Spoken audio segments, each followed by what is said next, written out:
nos ayuden en parte a tratar de construir el contexto o la situación en la cual estos cambios se vienen desarrollando, porque tenemos destacados invitados internacionales, Eva Harabatz, Orkan Telhan y Christoph Borysko, que obviamente no conocen esta realidad como la hemos vivido nosotros en estos últimos años, y que están acá para ayudarnos a reflexionar sobre cómo podemos aproximarnos a estos temas y cómo podemos pensarnos hacia el futuro. Muchas gracias por la invitación. A ver si podemos aportar un poco a este proceso que ha vivido Chile en los últimos años. Identificamos al menos la apertura de un ciclo en nuestro país desde el año 2005-2006, primero con las manifestaciones forestales en el sur de Chile, con una articulación sindical que marca un inicio de otra era del movimiento social después de la dictadura, que significó abolir prácticamente todo el tejido social que existía en nuestro país en materia de organización, de sindicalismo, de movimiento estudiantil, de movimientos sociales en general, que se venía construyendo durante los años 60. Y ese punto de inflexión que se potencia el año 2006 con movilizaciones protagonizadas por los estudiantes secundarios de nuestro país, llamado la Revolución Pingüina, en el cual se empieza a poner en juego no solamente el modelo educacional, sino el modo de organización y cómo el movimiento social empieza a tomarse un lugar en el escenario nacional y empieza a exigir transformaciones directamente protagonizadas por el movimiento social y por quienes están involucrados, en este caso en el proceso escolar. En ese momento las demandas eran distintas, tanto de secundarios como de universitarios. Eran demandas que nacían de una necesidad muy concreta y de una situación muy concreta, que era el endeudamiento que genera el modelo educacional chileno. La deuda, un estudiante sale en promedio con una deuda de lo que vale una casa luego de estudiar en Chile. Entonces hay también una diferenciación socioeconómica para acceder a tal tipo de educación u otra. Y eso es lo que primero hace mucho sentido y genera una sensación de pertenencia con esas demandas que genera una masividad el año 2006 y por supuesto el año 2011 con características distintas. Porque uno de los aprendizajes relevantes que tiene la organización del movimiento estudiantil es uno, cómo se mira a sí mismo y también cómo mira a la institucionalidad o al sistema político chileno. En el cómo se mira a sí mismo hemos aprendido, por ejemplo, cuál es el rol que tienen los voceros del movimiento estudiantil, que ya no es quien representa a su partido político o a su corriente ideológica particular, sino más bien tiene que ser vocero de la reflexión colectiva que se genera a lo largo de todo el país, a lo largo de todos quienes componen el movimiento estudiantil, y ser portavoz de esa reflexión.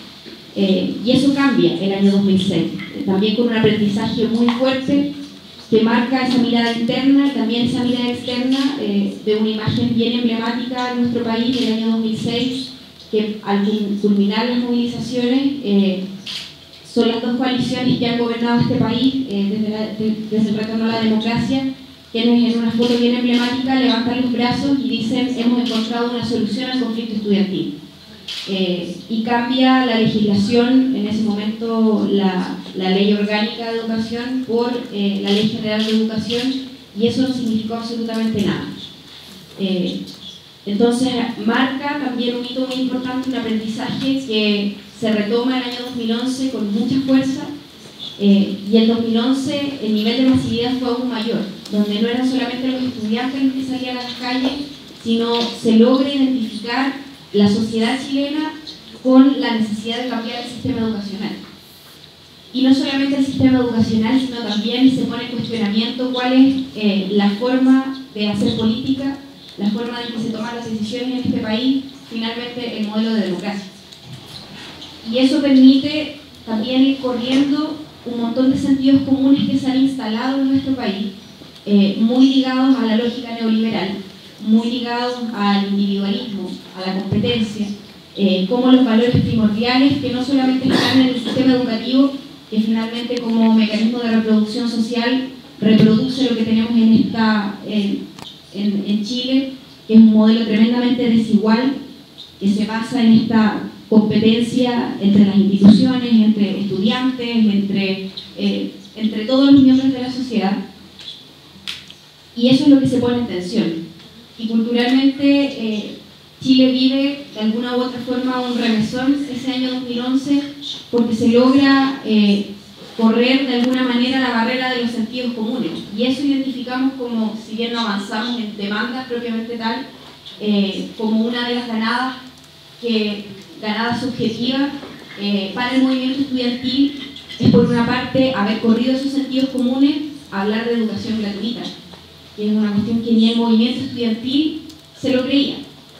Y costó mucho salir de la demanda del arancel diferenciado, de la demanda de las becas, de los créditos, finalmente pasar desde la concepción individual del derecho a la educación a pasar a la lógica colectiva del derecho a la educación.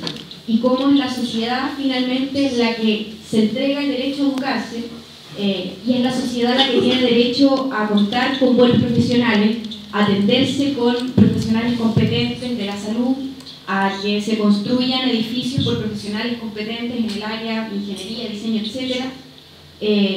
Entonces empieza a cambiar la concepción también de la lógica, pasar de esta lógica individual a pasar a una lógica colectiva, solidaria y de cooperación. Y esa es finalmente la exigencia que se hace el día de hoy, y donde enfrentamos no solamente la disputa por un mejor modelo educativo, sino también por un mejor modelo de sociedad, y por lo tanto la disputa también de cuál es la hegemonía cultural que existe en nuestro país. Esa disputa del sentido común hoy día es muy importante. Y cuesta muchas veces porque los sentidos comunes están construidos en torno a lo que vemos, a lo que tenemos, a este modelo en el cual la política por mucho tiempo fue un lugar exclusivo del gobierno y el parlamento, y hoy día eso es lo que se pone en tensión. La necesidad de incorporación del movimiento social, de incorporación de la base social, dentro de la definición de lo que rige finalmente la vida de esa base social. Me presento en primer lugar, mi nombre es Xavier Opaso, soy presidente del Centro de Alumnos del Instituto Nacional. Agradezco, al igual que Melissa, la invitación. No voy a estar acá, ya había participado en otras actividades con ustedes, así que saludo a las personas aquí presentes. En primer lugar, yo creo que la posición que al menos a mí me compete es bastante particular. En primer lugar, porque yo creo que dentro de lo que aprendimos nosotros como movimiento social es también aprender de las limitaciones que nosotros también teníamos. Y dentro de esa, yo considero que nosotros como estudiantes secundarios tenemos que comprender que nosotros hoy en día tenemos una visión de los más jóvenes dentro de este movimiento, los más chicos, los que muchas veces también para poder hacer algo tienen mucha influencia de sus padres. Y desde ahí yo creo que hay que partir entendiendo la idiosincrasia hoy en día del chileno. Nosotros venimos de una dictadura que no solo fue como que golpearon a personas, que no solamente mataron a personas, sino que también se dio un debate ideológico muy fuerte. O sea, incluso en dictadura donde nadie se podía expresar, les costó años poder cambiar la educación en Chile, poder cambiar el sistema educacional. Cerca de 8 a 12 años les costó municipalizar los colegios, o sea, sacarlos del Estado, y eso era el cambio de mentalidad que influía también hacia nuestros papás. O sea, nosotros venimos saliendo de una generación la cual no solo creía individualmente que se tenía que zafar por sus propias maneras, sino que también ellos tenían mucho miedo de poder expresar lo que ellos pensaban.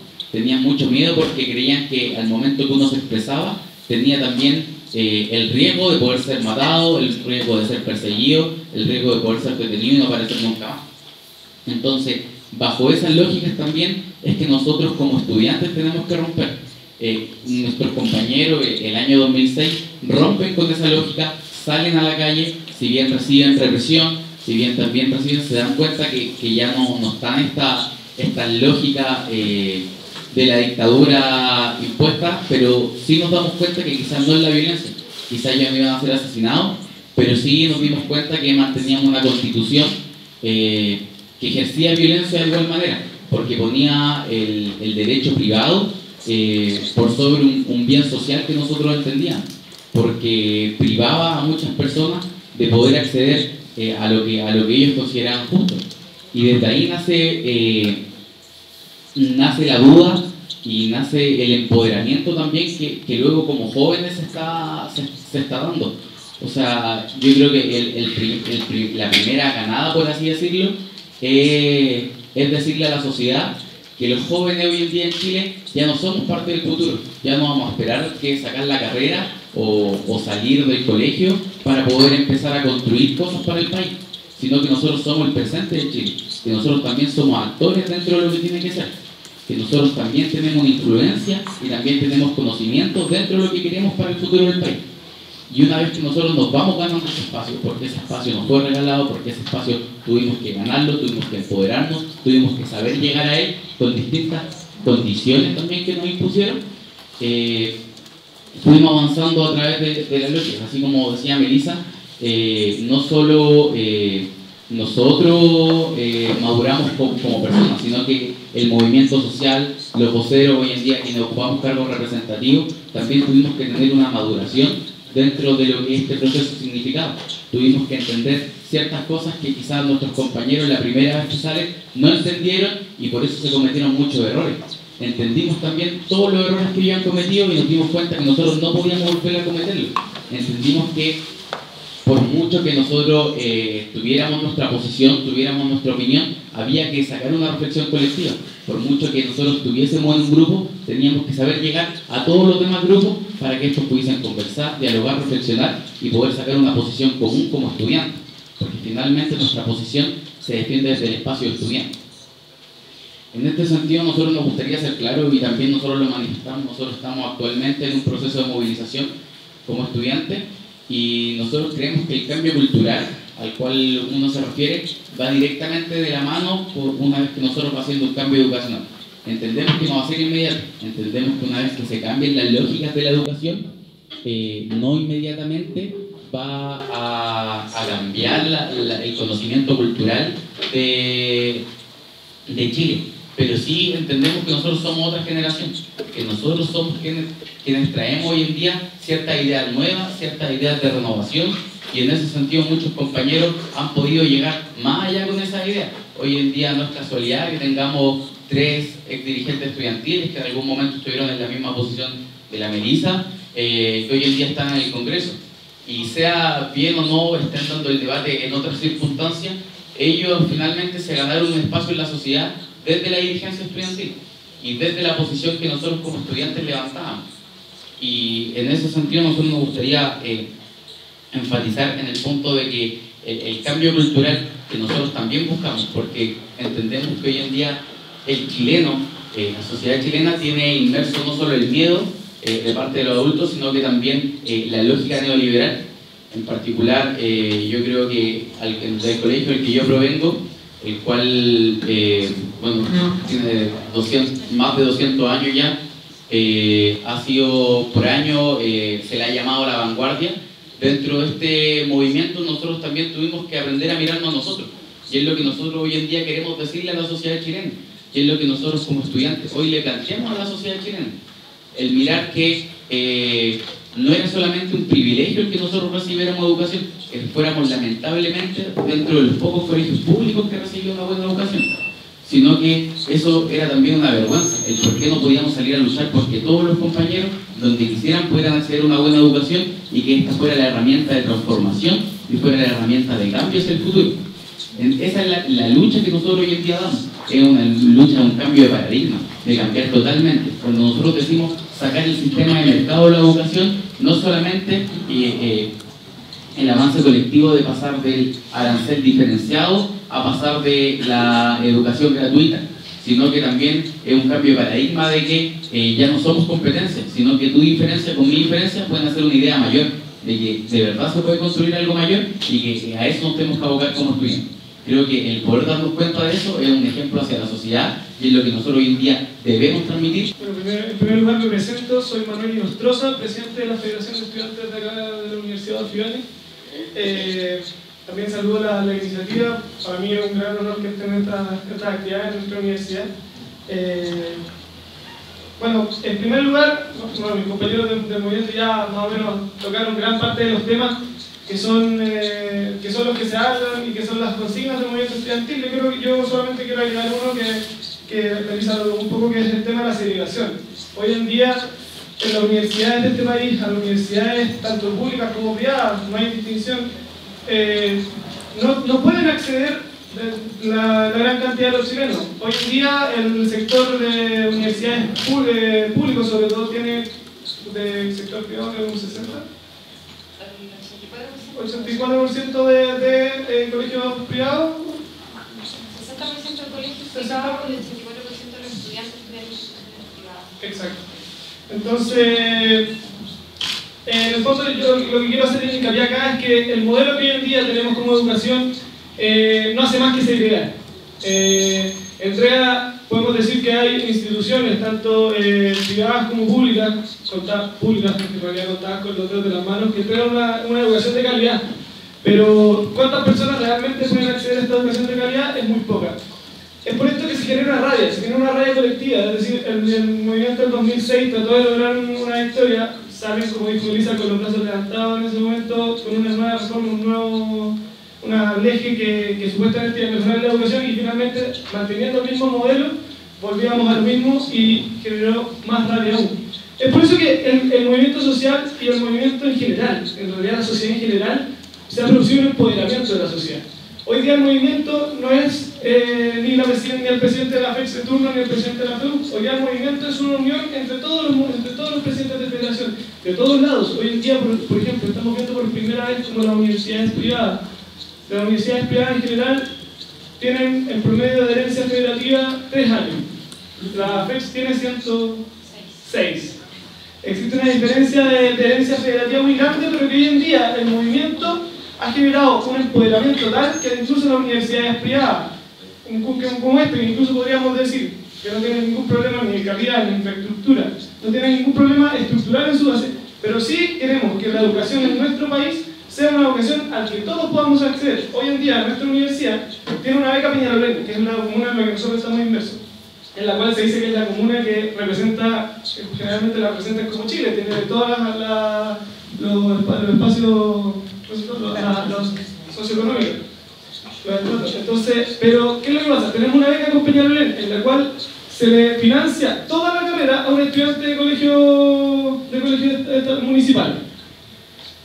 Al día de hoy tenemos solamente 2 estudiantes estudiando con esa beca, porque ninguno de los estudiantes logra, en primer lugar, el piso para poder adquirir esta beca de la PSU, y en segundo lugar, existe como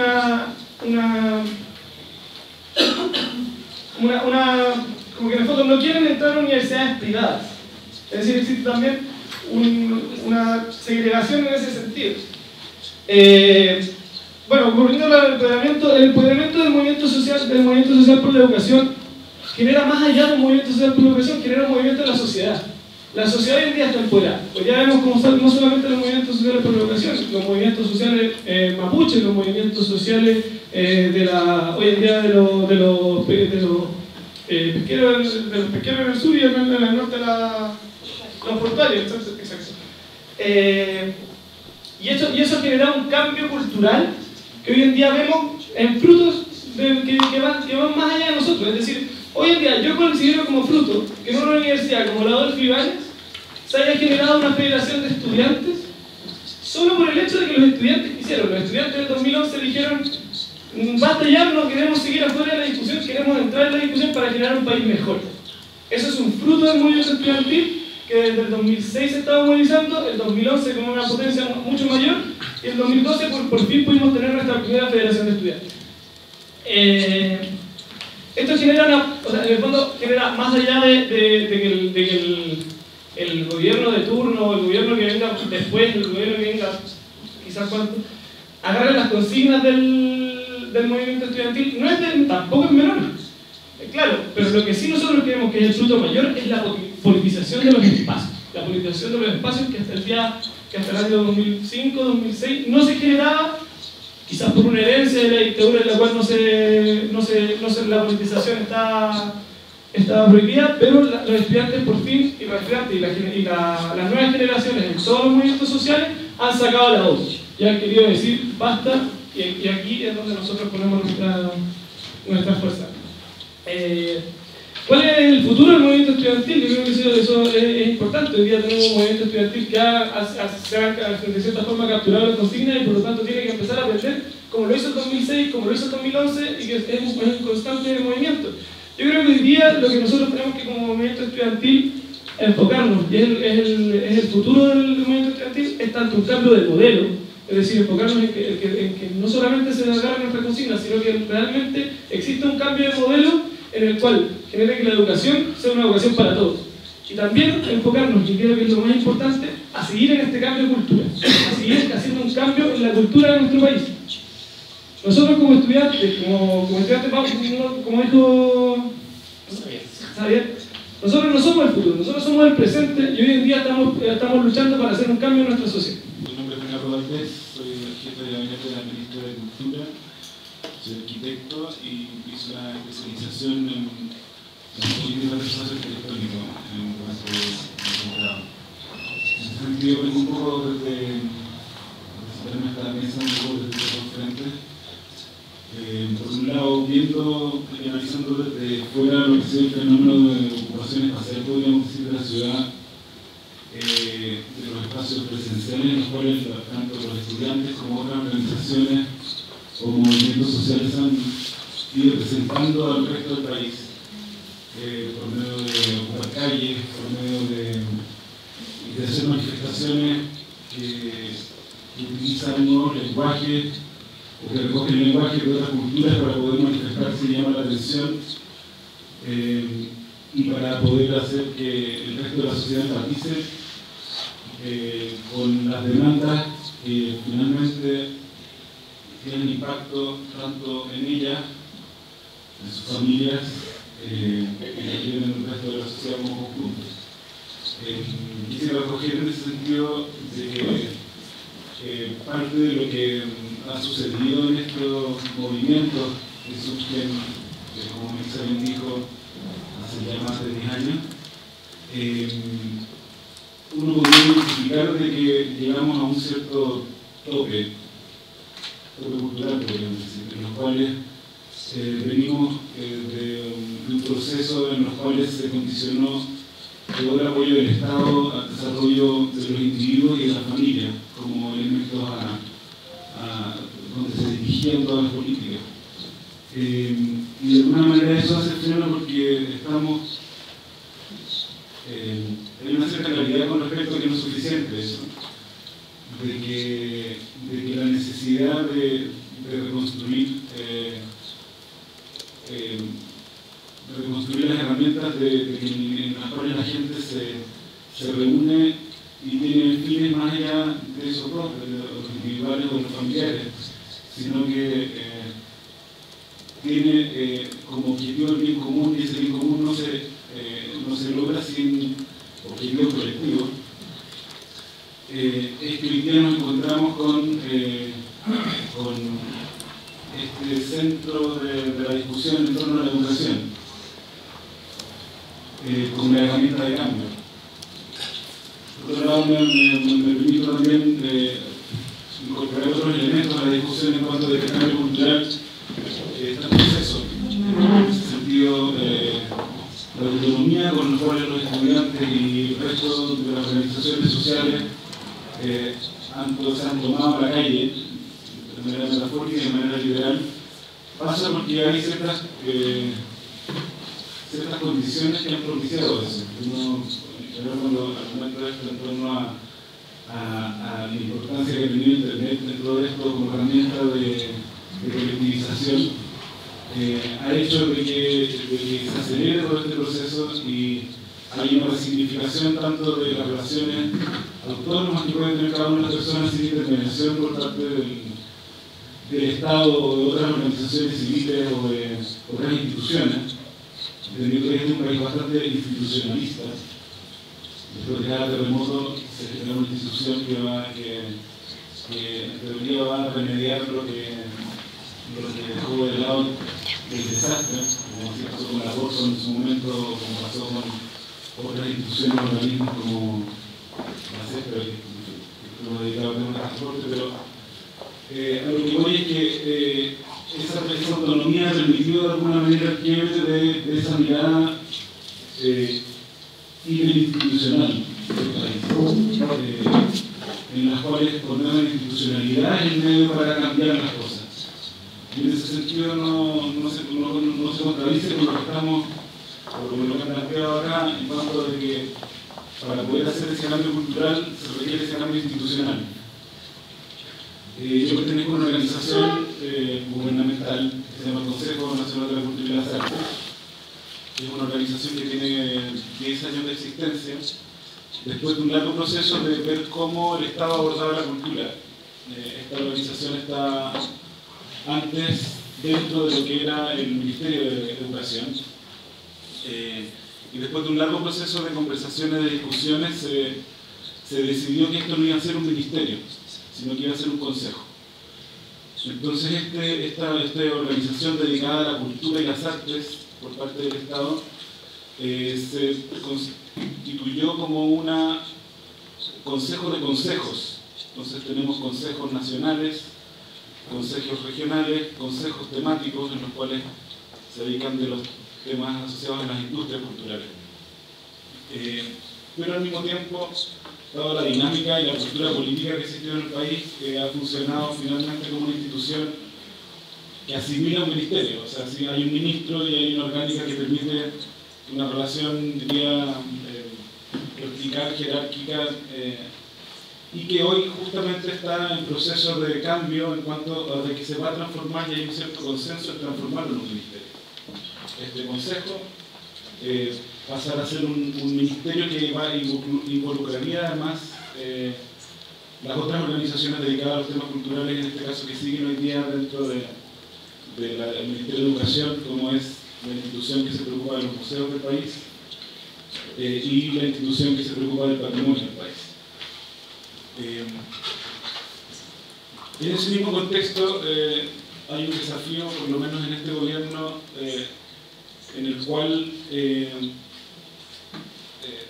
se pone a disposición de alguna manera la mirada, o se hace la pregunta y se generan las acciones en las cuales se define cómo esta institución puede ser base de esta reforma educacional en la cual estamos envueltos. Y diría que estamos gran parte aquí envueltos en cuanto a que participan de distintas instituciones educacionales o en el caso del gobierno. En ese sentido hemos identificado de que hay un rol clave en torno a la cultura como a la visión que se pueda tener desde la cultura, en este caso de cómo eso se plasma en una institución, en cuanto a entender un país de manera multicultural, no de manera totalizante. Y por otro lado, entender que la educación en la cultura es un elemento que es fundamental, la educación de la creatividad, la educación de las artes, como algo indispensable en los procesos de reestructuración estudiantil, de reestructuración de la educación. Y eso ha llevado a la definición de una serie de programas y de iniciativas en los cuales se pretende hacer un paso desde pilotajes, como se han venido haciendo, a pasar a ser una política general en lo que respecta a este tipo de educación. Quería como cerrar un poco la pequeña aporte que podía yo hacer en esa, con respecto a de que esa necesidad de educación también trasciende a las instituciones, sino que también debiera permitir, aprovechando estas herramientas que han entregado cierta autonomía a los distintos actores de la sociedad, a poder tender una plataforma y entregar ciertas herramientas, diría yo, que de esa autonomía y con ese objetivo hoy día de poder entregar herramientas de colectivización, entendiendo de que los individuos y las familias no son suficientes para la constitución de la sociedad. Y en ese sentido este Consejo hoy día, el futuro Ministerio, cuenta con esas herramientas, con un departamento de ciudadanía, con un departamento de fomento a la creación, el futuro con una unidad, con un departamento asociado a la preservación del patrimonio. Y sin considerar esos tres elementos, diría que no es que no se produzca el cambio cultural, porque es un cambio incontrolable, creo yo. O sea, no tiene sentido nuevamente institucionalizarlo, sino más bien generar los medios para que esto suceda. Lo primero es agradecer la invitación. Cuando se habla de cambio cultural, yo creo que esta mesa es la primera. Yo no recuerdo que el mundo del arte o artistas se hayan reunido con el mundo estudiantil para discutir el fenómeno cultural. Creo que esta es la primera vez que se hace algo así en Chile. Ese es un primer dato. O sea que la cultura y los derechos sociales pareciera ser que no estaban unidos, vinculados, estudiantes. Ese es el primer punto. Segundo punto, voy a tratar de hacer una breve historia de los últimos 40 años de Chile. Muy breve, corta, pero para tratar de entender el problema. Salvador Allende llega al poder a través del socialismo, llega al poder democráticamente. Eso es el primer dato mundial. Es el primer líder socialista que consigue el apoyo del pueblo para tomar el poder. Primer cambio cultural chileno, es decir, que venía a Chile pensándose a sí mismo con un sentido social íntegro. Primero. Dos, quienes incentivan el golpe militar y la dictadura, la tortura y la muerte son los grupos de poder asociados a la economía. Básicamente 4 o 5 familias que tienen vinculación con Estados Unidos, con la CIA, y traen recursos estadounidenses, logística estadounidense, se llevan a los militares a la Escuela de las Américas a aprender a torturar y a matar, y se construye un golpe de Estado cuyo fin es el fin económico. No solo ese golpe de Estado incidió en la vida cultural del país, sino que cumplió 2 funciones brutales. Cambiar el metabolismo económico de Chile, es decir, entrar a las políticas de Milton Friedman y el neoliberalismo de manera brutal. Y 2, destruir completamente el tejido social en pro de la destrucción del gran emblema cultural chileno que es la Universidad de Chile. Es decir, la Universidad de Chile, que estaba desde Arica a Magallanes con diferentes sedes, es fragmentada y se vuelven universidades privadas esas sedes. Esa privatización, que es la hegemonía con que los militares destruyen todo, hay muchos intelectuales que van al exilio, otros intelectuales mueren. Esta fragmentación de la Universidad de Chile significa que el Estado, manejado por los militares, nunca le paga a la universidad las sedes regionales, ni la infraestructura, ni los sueldos. Es lo que se conoce como la deuda histórica del Estado con la Universidad de Chile. A la par, donde se fragmenta el tejido cultural y donde se destruyen las vinculaciones académicas reflexivas, lo que sucede es que se entra el sistema de privatización en la salud, en la educación y en la previsión.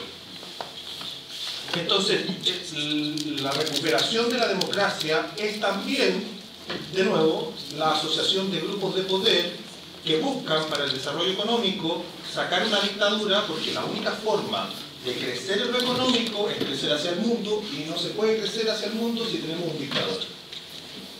Económicamente no puedo crecer, por lo tanto la presión de nuevo de grupos de poder lleva a que se produzca una democracia en transición, es decir, una democracia en acuerdo, donde la gran palabra construida en estos últimos 20 años se llama lobby. Es decir, uno se sienta y hace lobby y llega a acuerdos. Acaba de publicarse o de aprobarse una ley el año pasado que es lo que se llama la ley de lobby. Es decir, la persona que entra a la Cámara de Diputados o Senadores a hacer un lobby tiene que acreditarse como tal y decir a qué grupo de poder pertenece para poder entrar en la discusión. No sé dónde me perdí ya, pero lo único que quiero establecer es que la presión del movimiento social lo que ha hecho es instalar un nuevo acuerdo. Es decir, en la situación en que actualmente Chile está es en un nuevo lobby, debe ser el lobby 4.5, 5.6, no sé, pero es un nuevo lobby.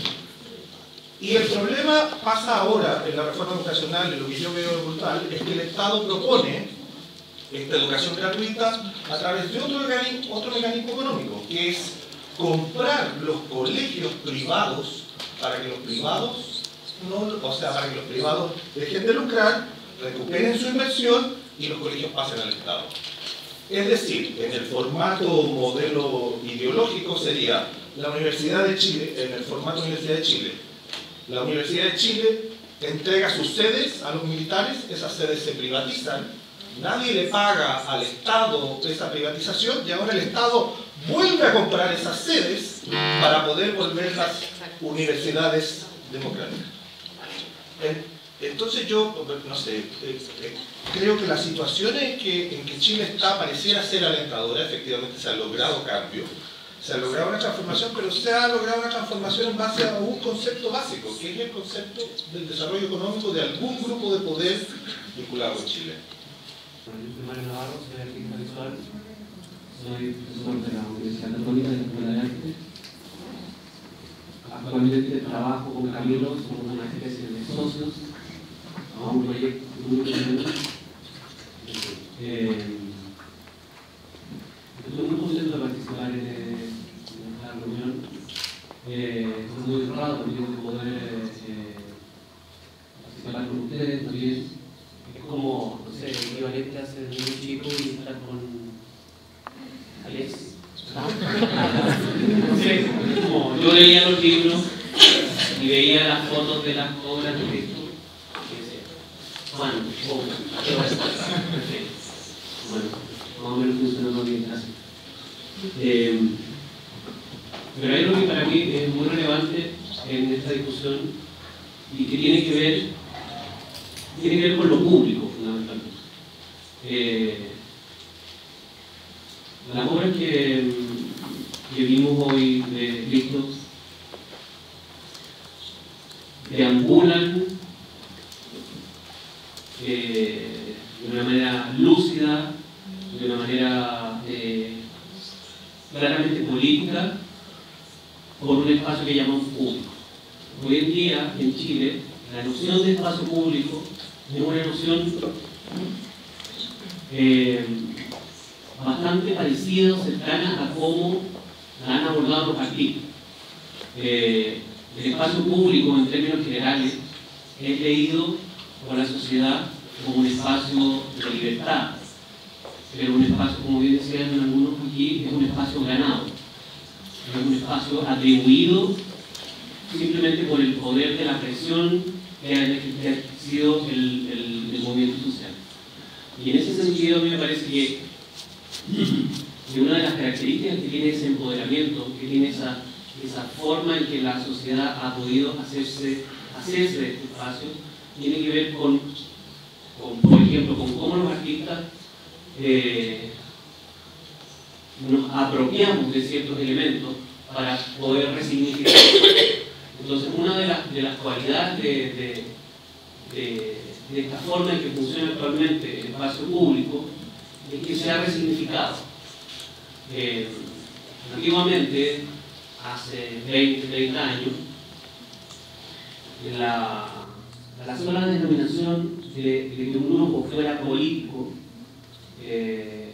lo hacía estar, en primer lugar, al margen de la ley y, en segundo lugar, estar al margen de un tipo de relaciones con lo social, porque estaban hablando en otra dimensión de la vida, se estaban expresando de otra forma a través de lo político.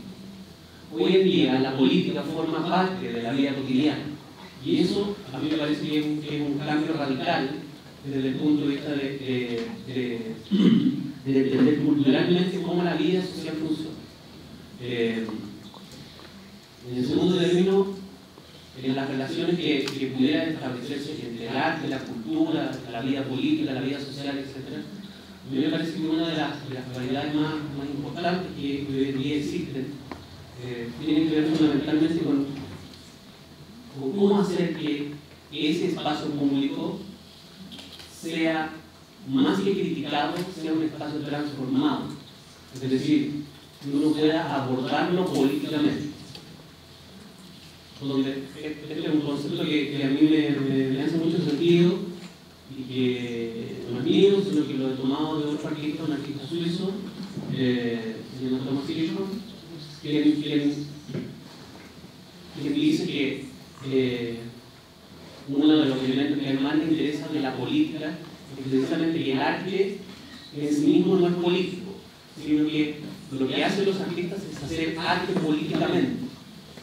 Entonces es una acción finalmente la que determina cuán política es una obra, de qué manera políticamente negocia con la sociedad. Entonces en esa negociación hay transformaciones. Esas transformaciones son las que para mí definen el sentido más estricto y más denso de lo que hoy día podemos llamar espacio público. Porque el espacio público finalmente es cualquier lugar. El espacio público no necesariamente en la calle. Es como hoy día lo podemos ver, por ejemplo, lo que a nosotros nos compete. El Museo Mundial, por ejemplo, el Museo del Louvre, el Museo Guggenheim, en fin, son museos donde en sí mismos, siendo instituciones privadas, la circulación turística del público por esos lugares los hace finalmente ser un espacio de asimilación de lo público. En fin, otro tipo de situaciones, eventos, el Mundial ahora, por ejemplo. El Mundial siendo propiedad de la FIFA, es una instancia, es un momento que hace evidente cómo lo público se dispersa. Entonces, en ese sentido, para mí es altamente relevante pensar de qué forma esta noción de lo público hoy en día, que está dispersa en todas las actividades de la vida cotidiana en Chile, por ejemplo. Hasta aquí, por ejemplo, yo no he escuchado una palabra que está asociada, por ejemplo, a educación, a salud, que tiene que ver con la calidad. Cuando se dice educación de calidad, salud de calidad. Por ejemplo, yo no he escuchado espacio público de calidad. Lo he escuchado en el ámbito hiperreducido del estudio sobre urbanismo o bicicleta, por ejemplo. Pero desde el punto de vista de la sociabilización del término no existe. Entonces, ¿de qué manera uno puede comprender el fenómeno del espacio público como una situación de calidad plena, donde la democracia se manifiesta de una manera coherente? Entonces, los elementos que son propios del arte, que tienen que ver con la resignificación de esos elementos, están también en el mismo tipo de tensión que las tensiones propias de los elementos que han detectado y que han manifestado los movimientos sociales. El arte no es una actividad ajena al contexto y a las circunstancias de la vida cotidiana. Es una materia más dentro de la trama. Entonces, por eso que para mí es relevante que la discusión, del mismo modo como lo decía Camilo, esté incorporados elementos, yo sería más específico, no de la cultura, sino del arte. Se incorporen a discusiones que tienen que ver con la calidad de la educación, con la calidad de los servicios sociales, etc. Me parece que eso es un elemento que puede ser altamente rentable en un plazo no muy largo de la vida. So thanks for coming together and sharing your amazing time with us, because it's for an important learning opportunity to be here and also listen firsthand and experience firsthand what you have to say. First of all, let's to begin with, in a country which had a dramatic relationship with the US, and we are coming from the US, what do we have to say, what do we have to offer, really means a lot from where we come from. When you're thinking about this project, this workshop series starting in San Diego, we looked at education as a global problem. We didn't look at it as a, it's somewhere where we have to come and bring different opportunities of engagement. We didn't come to say or teach certain tactics and strategies, but to learn a global problem that's experienced locally in the Chilean context so that we can open it up to share the experiences outside. So I myself am a designer and an artist. I'm also interested in engaging different models of design that will make a difference in the public realm. So when we conceived this workshop and called it Designing for Civic Engagement, we said, how can we really not only learn different models from different models of methodology of design to really live in society together and improve our well-being through design, but also use design with this whole larger issue to think about really how we can engage with different models of democracy, different models of politics, different models of alienation, immigration, and justice, injustice, and social justice. All those different models, we see them and treat them as abstract concepts, that these are actually introduced socially designed concepts that can always be renegotiated.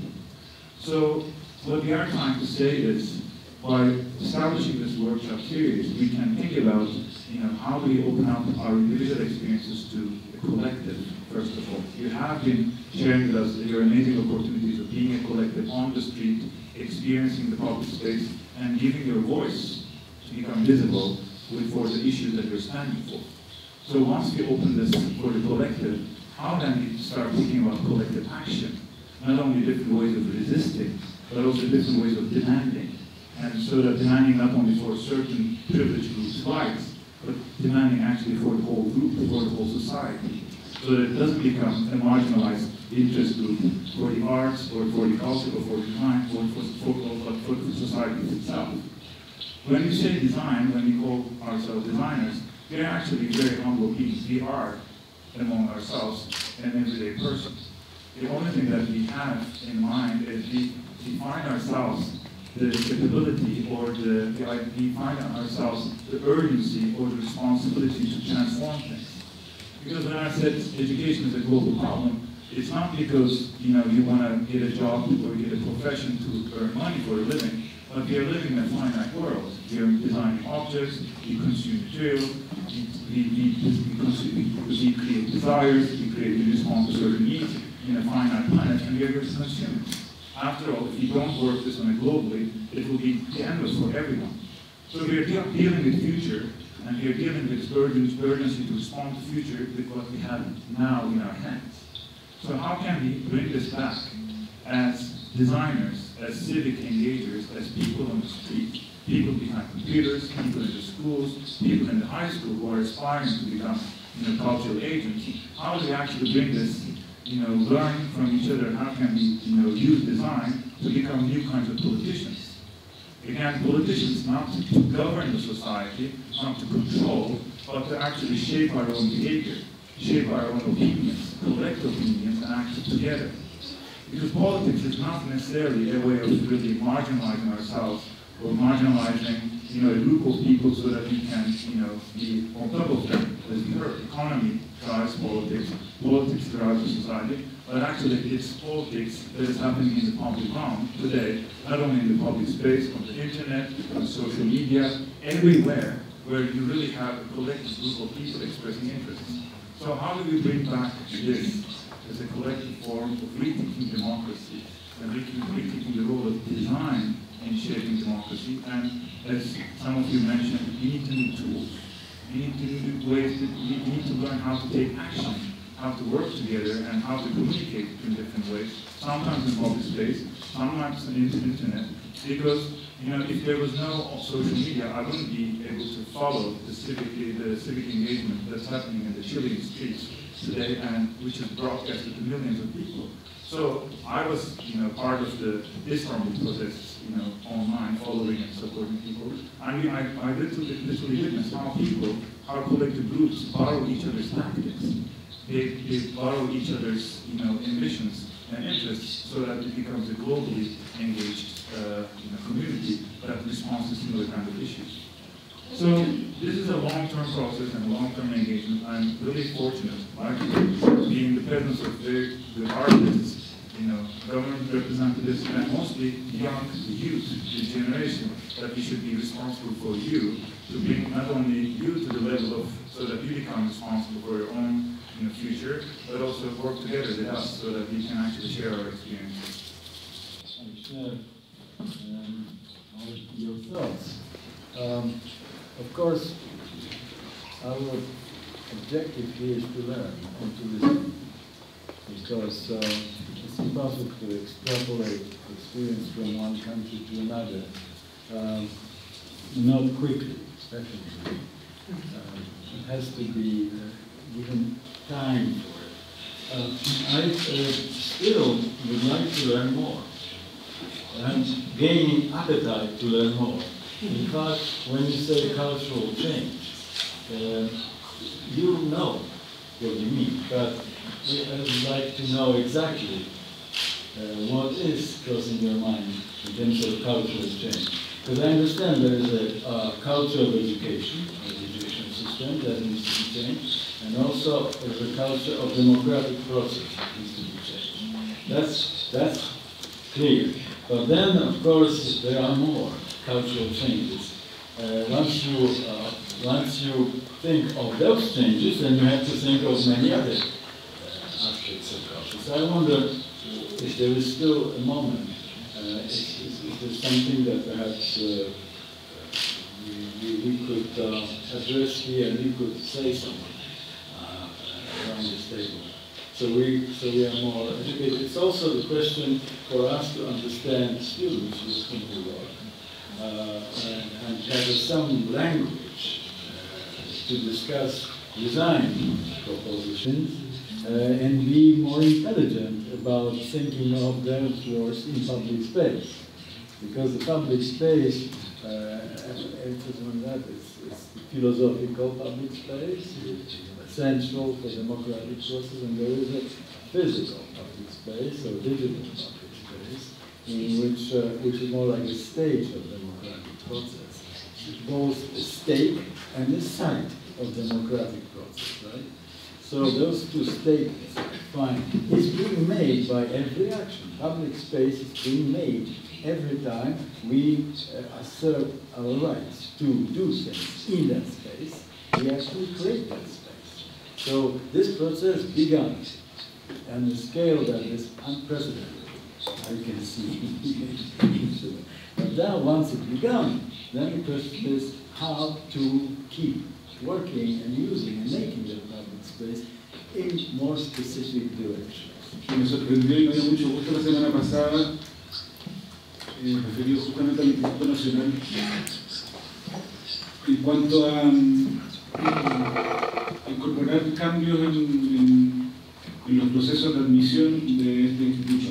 El Instituto Nacional, como bien mencionaba, es un colegio que tiene 200 años de existencia y que se ha caracterizado por hacer un proceso de selección en los cuales se seleccionan los mejores alumnos de los distintos colegios públicos del país, y que hoy día se ha visto en cuestionamiento en cuanto a que uno de los elementos de la reforma cuestiona justamente la posibilidad de seleccionar. Y lo que mencionaba, que me dio mucho gusto, es de que se incorporara el tema de dejar que haya un criterio de selección por género y de que haya un cambio en cuanto a que los colegios puedan ser mixtos, de hombres y mujeres. Cosa que en general el sistema público de educación de nuestro país viene de esa manera, educando por separado hombres y mujeres. Y creo que elementos como ese son los elementos que requerimos en cuanto a cambio cultural. Si vemos, podría uno lucurar y especular y decir que sacar el uniforme de los estudiantes del país también podría generar cambios culturales, y que eso sí lo son en cuanto a la consideración de las personas como parte del espacio público. O sea, los seres, los cuerpos de estas personas tienen una presencia y tienen un significado frente al otro, y son los que tendrán que componer ese espacio público. Entonces, en ese sentido es donde uno puede empezar a identificar ciertos cambios que a veces suenan fáciles, pero que finalmente están bastante frenados y no aparecen dentro de la visión o los objetivos de este cambio cultural que representa la reforma educacional. Creo que eso como a modo de ejemplo de la pregunta. En relación a lo que mencionaba Bernardo sobre el tema cultural, en relación a la discriminación y la selección sexogenérica que existe en el sistema educacional integrar no solamente los liceos de hombres y mujeres, sino que de material pedagógico, de metodologías de aprendizaje y enseñanza, también la internalización cultural del patriarcado, desde nuestra perspectiva feminista, de la reproducción de la organización nacional,